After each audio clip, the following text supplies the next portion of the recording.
I've been voted Teacher of the Year more than 5 times at my colleges and universities, and I can help you in your math today on High Peak Education.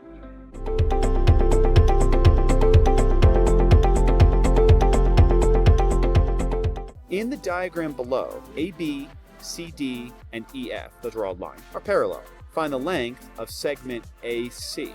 So this is one of those theorems which has to do with Proportionality.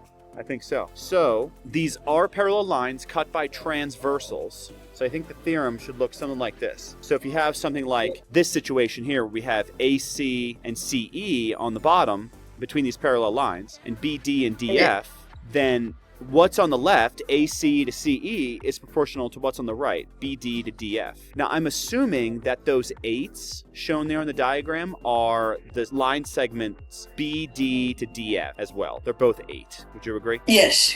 Just using exactly what's down below. So AC to CE, wouldn't that be 2x minus 2 over x plus 5? And then that equals BD over DF, which is what over what? 8 over 8.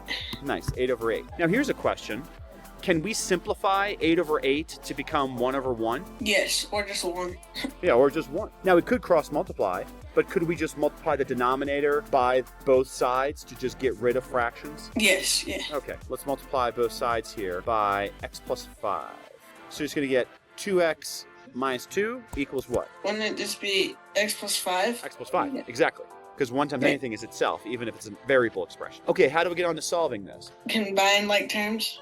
Yeah, so get all x's on one side, all numbers on the other. So let's subtract x from both sides, and then do what with the 2? You add 2. So it looks like we're going to have 2x minus x, which gives us what? X. Yes. And then 7. yeah, 7. All right, great. And then in the original diagram, we're actually supposed to find the length of AC because we found x. AC, I think, was 2x minus 2, which would be 2 times what? 7. 2 times 7 minus 2. So that's 14 minus 2, which is what number? 12. Yes, 12 for the final answer. Good job. And then again, technically, I should have a little line over AC, right? Right. All right, do we got that?